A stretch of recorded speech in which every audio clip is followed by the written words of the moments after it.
every heart, preparing room, and heaven and nature sing, and heaven and nature sing, and heaven and nature sing. Joy to the earth, the Savior reigns. Let men their songs employ.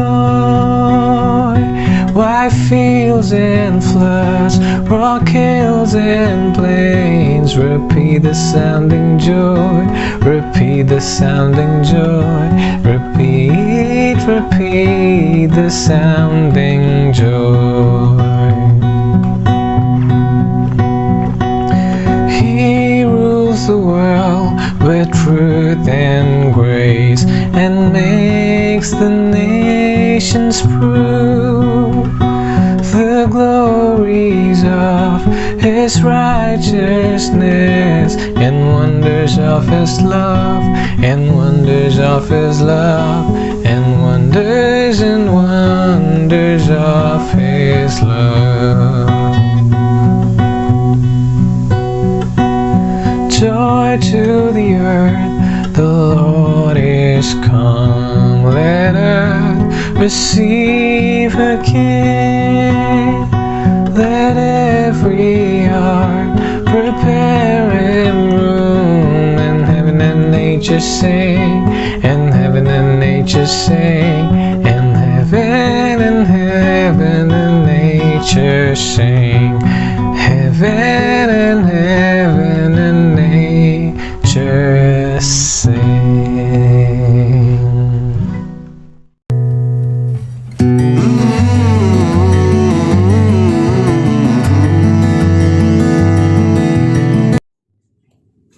प्रभु यीशु मसीह के मधुर और मीठे नाम में आपको जय मसीह की। एक बार फिर से मैं परमेश्वर का धन्यवाद करता हूं, अपने सीनियर पास्टर का धन्यवाद करता हूं, भैया रेवरेंड सोलोमन डेविड का और जोबिन भैया का, सबका धन्यवाद करता हूं कि उन्होंने इस योग्य मुझे समझा और मुझे मौका दिया कि मैं परमेश्वर के वचन से कुछ आज आपके सामने बातें रख सकूं। और हम जब बातें रखते हैं तो हम एक दूसरे को सिखाते हैं, बताते हैं, जो हमने सीखा है वो हम बताते हैं, है ना। ऐसा नहीं है कि जो मैं यहाँ पे बता रहा हूँ उसमें आप ही नहीं सीखते, मैं भी सीखता हूँ। जितना मुझे मौका मिलता है, मुझे बहुतायत से सीखने का मौका मिलता है। आज मैं देखने जा रहे हैं जो हम उसमें परमेश्वर कहता है भला हो कि आज हम उसकी सुनते, है ना। इस टॉपिक पे आज हम बात करेंगे कि भला हो कि आज हम उसकी सुनते। ये आपको भजन 95 और उसकी 7th वर्स है, 95 की 7, भजन 95 की 7। इस यहाँ पे इस प्रकार से लिखा है, क्योंकि वही हमारा परमेश्वर है और हम उसकी चराई की प्रजा है और उसके हाथ की भेड़े हैं।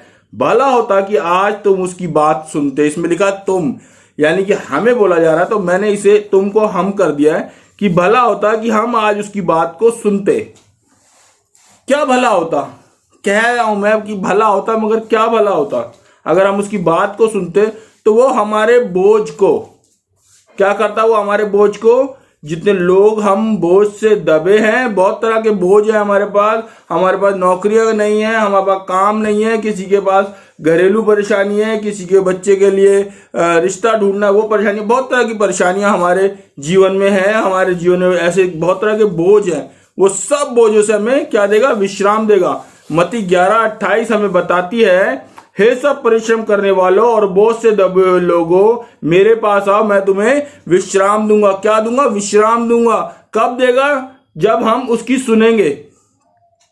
आज हमें बहुत जरूरी है जानना कि क्या हम उसकी सुनते हैं, क्या वो सचमुच हमें विश्राम दे रहा है हमारे कामों से, हमारे दबावों से, हमारे बोझों से। अगर हमें वो काम आराम दे रहा है और हम उससे आराम लेने पा रहे हैं, तो सचमुच हम उसकी सुनते हैं। दूसरी बात, दुखी को शांति देगा। जितने लोग दुखी है वो शांति देगा, और वैसी शांति देगा जैसे संसार नहीं देता, बल्कि वो शांति सिर्फ वही दे सकता है। इसीलिए हम देखेंगे यूहन्ना 14 और 27 हमें बताती है, उस प्रभु यीशु मसीह वहां पे कहते हैं, मैं तुम्हें शांति दे जाता हूं, अपनी शांति तुम्हें देता हूं, जैसा संसार देता है मैं तुम्हें नहीं देता। तुम्हारा मन ना घबराए और ना डरे। कैसी शांति देता है? उसकी अपनी शांति हमें देता है, और वैसी शांति नहीं जैसे संसार देता है। बहुत सारे दुनियावी तौर पे आपके पास भी एक्सपीरियंस होगा, आपने भी देखा होगा, लोग बोल जाते हैं, कह जाते हैं, भाई आप चिंता ना करें, भाई आप ये दिक्कत ना माने, भाई मैं आपके साथ हूं, मगर जब समय आता है तो कोई नजर नहीं आता आगे पीछे, सिर्फ एक नाम नजर आता है जो कि है यीशु मसीह। क्या करता है वो? दुखी को शांति देता है, वैसी शांति जैसी संसार नहीं दे सकता। बाइबल साफ बताती है वो शांति, वो अपनी शांति जो संसार नहीं दे सकता, वो कौन दे सकता है? यीशु मसीह दे सकता है। तीसरी बात, हमारे लिए निराशा में आशा है। वो क्या है? निराशा में आशा कब है? जब हम उसकी सुनते हैं। कब है? जब हम उसकी सुनते हैं। निराशा में आशा है। यूहन्ना की 14वें बाब की पहली आयत अगर हम पढ़ते हैं तो वहां लिखा है, तुम्हारा मन व्याकुल ना हो, तुम परमेश्वर पर विश्वास करते हो, मुझ पर भी विश्वास रखो। हमारा मन कब व्याकुल होता है? जब हमारे जीवन में निराशा आ जाती है। किस बात की निराशा आती है? अब कैसे होगा, हाय ये कैसे होगा, हाय मेरा बेटा कैसे पढ़ पाएगा, हाय मेरे बच्चों की शादियां कैसे होंगी, हाय मैं क्या करूं, मैं क्या ना करूं, अब तो लॉकडाउन हो गया, अब मेरा घर कैसे चलेगा, ओहो मेरे घर की छत तो टूटी हुई है, अब बारिशें होने वाले, वो पानी टपकेगा, मैं कैसे करूंगा। इस तरह की बहुत सारी निराशाएं हमारे जीवन में आई रहती है, वो मन को व्याकुल करती है। तो क्या कहता है परमेश्वर? जितने उस पर विश्वास करते हैं उनको कहता है तुम्हारा मन व्याकुल ना हो और ना ही आप डरे। क्या कहता है? ना हमें निराशा में आशा देता है और कहता है तुम्हारा मन व्याकुल ना हो। दुर्बल को वो बल देता है। बहुत सारी दुर्बलताएं हमारे शरीर में। बहुत बार हम समझते हैं अब ये बीमारी आ गई, अब मेरे को कोविड हो गया, अब मैं तो भाई गया, मेरा अब कुछ नहीं हो सकता। कई बार हम ये भूल जाते हैं कि सारी बीमारियों के लिए उसने कोड़े खाए हैं, और सारी बीमारियों, सारी परेशानियों से बड़ा हमारा परमेश्वर है। हम क्या समझने लगते हैं जब हमारे दुर्बलता आती है कि अब हम कुछ नहीं कर पाएंगे, हम में वो बल ही नहीं रहा। कई बार हमें ऐसा लगता है कि हम ये काम नहीं कर सकते क्योंकि हम में वो बल नहीं है जो पहले से था। मगर हमें बाइबल क्या बताती है? यशायाह 40 और उसकी 31वीं आयत अगर हम पढ़ते हैं तो वहां पे इस प्रकार से लिखा है, परंतु जो यहोवा की बाट जोते हैं वे नया बल प्राप्त करते जाएंगे, वे उकाब की नाई उड़ेंगे, वे दौड़ेंगे और शर्मित ना होंगे, चलेंगे और थकित ना होंगे। क्या होगा? उकाब की नाई, उकाब 40 साल का होने के बाद एक बार फिर से नई ऊर्जा पाने पाता है, उसके नए पर आते हैं, हर चीज उसकी नई आती है और वो एक बार फिर से नई ऊंचाइयों को छूने पाता है। ऐसा ही हमारे साथ भी होने पाएगा। इसलिए उकाब का उदाहरण यहां पर दिया है कि उकाब की नाई हम उड़ने पाएंगे और बहुत ऊंचे तक उड़ने पाएंगे, और जब हम दौड़ेंगे तो शर्मित नहीं होंगे, हम थकेंगे नहीं, हमें थकान महसूस नहीं होगी। जब चलेंगे दूर दूर तक, लंबे लंबे समय तक, और जो कार्य हम करेंगे उसमें हम थकेंगे नहीं, हम अपने कार्यों को भली प्रकार से करने पाएंगे और उसके अनुसार चलने पाएंगे। मगर सबसे बड़ी बात यह है कि हमें आज दाऊद जैसे हमसे पूछ रहा है कि भला होता कि तुम उसकी सुनते। क्या आज हम उसकी सुनते हैं? ये सब बातें कब होने पाएंगी? जब हम उसकी सुनने पाएंगे। पहली बात, जो बोझ से दबे हैं वो उनको विश्राम देगा। दूसरी बात, दुखियों को शांति देगा। तीसरी बात, निराशा में आशा देगा। चौथी बात, दुर्बल को बल देगा। और पांचवी बात, असहाय को सहायक। असहाय के लिए क्या है? वो सहायक है। कई बार हम हमारे सारे रिश्ते नाते, सारे दोस्त, सारे सब हमें छोड़ जाते हैं, हम असहाय से हो जाते हैं, हमारे पास कोई सहायक नहीं होता। मगर परमेश्वर हमारा सहायक है जो हमेशा हमारे साथ बना रहता है। इब्रानियों 13 उसकी 6 आयत इस प्रकार से कहती है, इसलिए हम बेधड़क होकर कहते हैं कि प्रभु मेरा सहायक, मैं न डरूंगा। मेरा क्या कर सकता है? मेरा कोई क्या कर सकता है?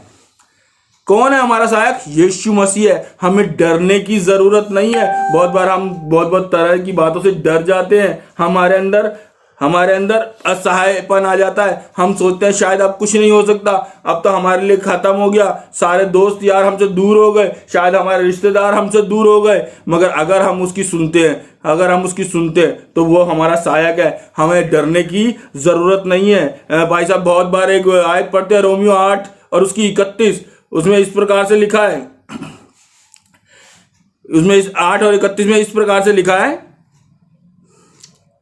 सो हम इन बातों के विषय में क्या कहें? यदि परमेश्वर हमारी ओर है तो हमारा विरोधी कौन हो सकता है? यदि परमेश्वर हमारी ओर है तो हमारा विरोधी कौन हो सकता है। सचमुच परमेश्वर का धन्यवाद करते हैं हमें ऐसा सहायक देने के लिए जो हमारे साथ है और हमें डरने नहीं देता, हमें हमारा मन को व्याकुल नहीं होने देता। और वो ये कहता है कि कोई हमारा क्या कर सकता है, अगर परमेश्वर हमारी ओर तो हमारा विरोधी कौन हो सकता है।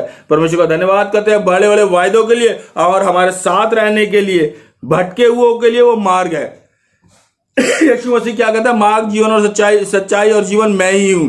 वो भटके हुए लोगों के लिए मार्ग है। हमारे जीवन में हम बहुत तरह की बातों में भटके हुए थे, शायद परमेश्वर को जानने से पहले हम बहुत भटके हुए थे। हम अपने अपने रास्ते हमने पकड़ रखे थे, हम अपने अपने अनुसार चल रहे थे, हम दुनियावी हाकिमों के पीछे पीछे चल रहे थे, हम वही सारे काम करते थे जो दुनिया करती थी। शायद आज हमको परमेश्वर ने चुना है, तो हमें क्या चलना चाहिए, उसके मार्ग पर चलना चाहिए। क्योंकि यीशु मसीह ने कहा है, यूहन्ना 14 और उसकी 6 अगर पढ़ेंगे तो यीशु ने उससे कहा, मार्ग और सच्चाई और जीवन मैं ही हूं, बिना मेरे द्वारा कोई पिता के पास नहीं पहुंच सकता। आज हमें अपने मार्ग को चुन लेना चाहिए जो कि यीशु मसीह है और उसके अनुसार चलना चाहिए। अगर हम चाहते हैं कि जब हम, उसका वायदा है कि बादलों पे एक बार फिर से मिलने पाएंगे, हम अगर उससे एक बार फिर से सबसे मिलना चाहते हैं, अगर हम यीशु मसीह की से मिलना चाहते हैं, उसकी दाहिनी ओर बैठना चाहते हैं, तो समय है हमारे पास कि उसको अपना मार्ग बनाए, उसको अपना मार्ग बनाए। क्यों? क्योंकि मार्ग और सच्चाई और जीवन वही है। वो जीवन ये जीवन नहीं है जो हम यहाँ जी रहे हैं, वो जीवन वो है जो हम अनंत काल तक जीते रहेंगे और अपने लोगों से मिलने पाएंगे और उसकी महिमा गाने पाएंगे और वो हमारे साथ होगा। 7वीं और 8वीं बात, हम तुच्छ लोगों को उसने अपनी संतान होने का आदर दिया। हम तुच्छ लोगों को जो कि दुनियावी तौर पर आदर नहीं प्राप्त था, हमें कोई जानता नहीं था, हमसे कोई प्यार नहीं करता था। शायद हमारे सबने ऐसा समय देखा है, शायद बहुत सारे लोग हमसे घृणा करते थे। हमारे समय में जब हम एक रास्ते से निकलते थे, लोग रास्ता बदल लिया करते थे, हमसे बात नहीं करना चाहते थे। दुनियावी तौर पर एक तुच्छ इंसान थे हम। तो उसने क्या किया, अपनी संतान होने का अधिकार दिया। कब दिया? जब हमने उसकी सुनना शुरू किया। तो उसने क्या किया, अपनी संतान होने का हमें दर्जा दिया। अगर हम पढ़ेंगे यूहन्ना 1 और उसकी 12, वहां पे इस प्रकार से लिखा है, परंतु जितनों ने उसे ग्रहण किया उसने उन्हें परमेश्वर की संतान होने का अधिकार दिया, अर्थात उन्हें जो उसके नाम पर विश्वास रखते हैं। किन्हें? जो उसके नाम पर विश्वास रखते हैं, जो उसकी सुनते हैं, उसके अनुसार चलते हैं, उसको अपना मार्ग बना रखा है। उन लोगों को उसने अपनी संतान होने का दर्जा दिया। अगर हम राजाओं के राजा के बच्चे हैं, अगर हम महाराजाओं के महाराजा के बच्चे हैं, तो आप सोचिए हमारा दर्जा क्या होना चाहिए। क्या लोग हमें तुच्छ समझे? नहीं, आज कोई हमें तुच्छ नहीं समझता, आदर देते हैं। क्यों? क्योंकि परमेश्वर का नाम हमारे साथ जुड़ा हुआ है। क्यों? क्योंकि हम उसकी सुनते हैं। सचमुच अगर आज भी आप नहीं सुनते हैं तो जरूरी बात है कि आज हम ये अहद करें कि आज से हम सुनेंगे। अगर हम उसकी सुनेंगे तो क्या होने वाला है? कुछ 7 बातें जो मैंने आपको बताई है, एक बार जल्दी से रिपीट करूंगा और उसके बाद खत्म करूंगा। यहां पे इस प्रकार से है। पहली बात, जो बोझ से दबे हैं उनके लिए परमेश्वर यीशु मसीह विश्राम है। जो दुखी है उनको शांति देता है। तीसरी बात, निराशा में आशा देता है। चौथी बात, दुर्बल के लिए बल है। 5वीं बात, असहाय के लिए सहायक है। 6ठी बात, भटके हुए के लिए मार्ग है। और हम जैसे तुच्छ को उसने अपनी संतान होने का आदर दिया है। सचमुच प्रभु के बच्चों, प्रभु के भाइयों और बहनों, प्रभु में हम भाई बहन हैं और सचमुच उसने हमें इतना आदर दिया है, तो उसके अनुसार चलना सीखें, उसके अनुसार चलें और आगे बढ़ें। Praise the Lord.